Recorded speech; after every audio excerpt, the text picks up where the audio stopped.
Yeah, very happy.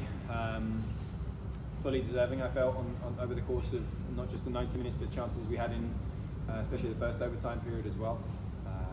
Obviously, a very, very good team that, to be honest, as pleasing as the outcome was when we played them in the regular season, we didn't feel like we had given the best account of ourselves and played to our full potential at their place. So we were hungry and excited to give a fair reflection of the team we really are, and I think with the great respect to a very good Marshall team, I thought we were fully deserving of the result today. Dan, how do you come up with penalty order, penalty takers, and how involved are the players in making those decisions? We went through a process, obviously, during this conference tournament to start practicing, and I think we went 28 of 28 in practice. So I was a little bit worried Marc was facing the wrong way when we shot, but no, the guys were excellent in practice. We talked through a few of the scenarios and some visualization stuff of making sure when we practice them it's with as much realism as possible. And then I asked the guys to let me know if they wanted to take one at the start of the tournament. And I think I had 18 of the guys that were very willing and able.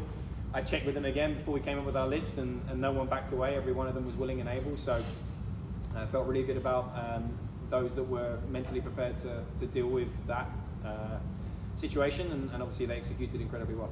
Dion, number 6, is your 6th penalty taker to win it. All that he's been through, coming back to WVU, how awesome a moment is that for him and the team? Well, I was going through the list and realised I'd forgotten him from the top 5, and I was felt a little bad because he's fantastic at striking the ball. So obviously put him in there at 6, and I had a little thought to myself when he went up, and then obviously with the Marshall taker coming after that it would be quite fitting that moment was there for Dion. It's not been quite the year that he's wanted. What an incredible attitude he's had the whole time. So happy for him. So happy that he has that memory from a difficult season off the back of a really long year with injury. Without being able to scout opposing keepers to see if they've got tendencies or anything like that, PKs, is it more just, hey, what are you feeling in the moment? What's each shooter feeling like is their strength? Yeah, I don't think you can pay too much attention to the goalkeeper unless there's antics, right, and things they might do that you just need to prepare for. But when it comes to the isolated incident of stepping up and taking the penalty, you've got to trust your process, and it's the most closed skill that we have within our sport, arguably. So there is practice, there is repetition, there is that aspect of the mental preparation where you know you're 12 yards away, you know what you can control in that moment. And yeah, I'm very, very pleased with obviously the outcome. I said to the guys, after 90 minutes we probably deserve to win the game. Keep going. After 100 minutes, same thing, and then the same after 110. So if it meant we had to do it through penalties, then so be it. Be confident and have the faith that we'll get it done, and we did. What was that moment like for you when you watched the final shot be blocked and you just won some confidence? Yeah, it's fantastic. It's a little sigh of relief because I thought we were so good today. I thought we played so well. I thought we were very, very effective with how we stopped them, and then far more effective with how we enforced our identity on the game, which we struggled to do just a few weeks ago when we played them at their place. So, like I said, it would have probably been more of a sucker punch to not come away with the victory, given how well the game plan had gone and how well the players had executed it. And then obviously, you're about to go into a tournament format where every single game has the potential of ending like that. So it can feel quite important to actually be on the right side of a penalty shootout and have that confidence and that to relate to or refer to as we go into next week and into obviously what will be the NCAA tournament. Dan, did you watch? I watched the ones that Marc was in front of. I haven't watched the penalty of my team since shout out to Will Roberts in 2015 or something like that when he missed. 2017 I think it was. So I haven't watched one of my own penalties for 7 years. But I think I'm 5 out of 6 on penalty shootouts, so sticking with it. Marc, how much is guesswork, reactions to save a big penalty like that? Yeah, I mean, a lot of work goes into it before the game. We get together, all the goalies and our goalkeeper coach Nick Noble, and we make a decision based off of what we've seen in the past. which side we think they'll be going to, and it's kind of already predetermined which way we're going to be diving. So there was a couple I didn't have a scout on, but in those moments, you make the best educated guess and you go, you hope. Marc, in the era of the transfer portal, it's uncommon to have guys like you that have stuck around as long as you have. I mean, you waited your turn to have a moment like this. How meaningful is it for you? Yeah, I mean, it means so much just being rewarded for, excuse me, all the work that I put in over the past years with the program. And yeah, it means a ton to me. Brian, can you kind of talk about the tempo of the game? A lot of whistles, a lot of knocks tonight. How much on the field did that affect the play of the game, and what do you think it did for the rest of the game? Yeah, no, I don't think there was too much of a flow. But to be fair, when there was a flow, I think we were the team in control. Yeah, I think we managed it well. We had a ton of set pieces, had a ton of chances on set pieces. So I think every time there was a whistle, it felt like we were going to score because most of the time it was, a foul against us. Their coach also talked about the differences in playing in Huntington on their pitch and then playing here on your pitch. Can you guys talk about those differences? And obviously you probably know a little bit more than Marc, you're out there on the field, but talk about those differences and mentally, what do you have to think about playing on turf and grass? Like, what is that biggest challenge? Yeah, I mean, I think grass is better, first off. The field is bigger. That's another one. But yeah, just the way the surface plays. In Huntington, it seems to stick up, and it's kind of hard to get a feel. The long balls kind of hold up. It's just a weird pitch. So definitely an advantage to play at Dick Gillespie today compared to last year. What does the game mean for you, Ryan? Most starts, as you've played a lot of games here. Obviously, this one probably going to stand out. Take us through the moment that you experienced today. Yeah, no, it was an unbelievable feeling. We talked about it at the start of the year that we wanted to do something special this year as a team, and I really felt like everyone's kind of bought into that. I think it's the first time ever that we've ever won the regular season and the tournament championship. And look, yeah, I put so much trust in the Strats, and then I've just been rewarded with starts. I know I said to him after, I was like, thank you for the start record. He was like, thank you for sticking around. But no, honestly, yeah, it means the world to me.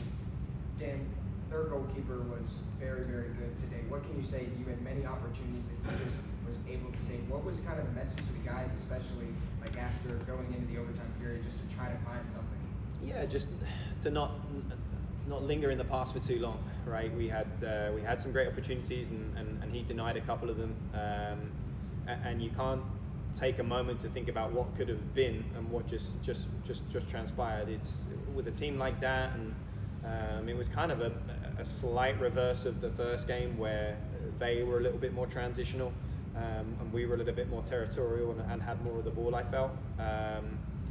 That with the pace they had, some of the athleticism, a missed chance, the ball falls to the top of the box, and all of a sudden they're coming the other way, coming downhill on us really, really quickly.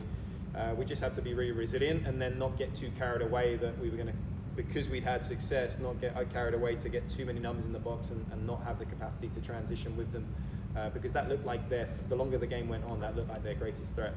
Dan, it's the next chapter in a series of unprecedented events for the program.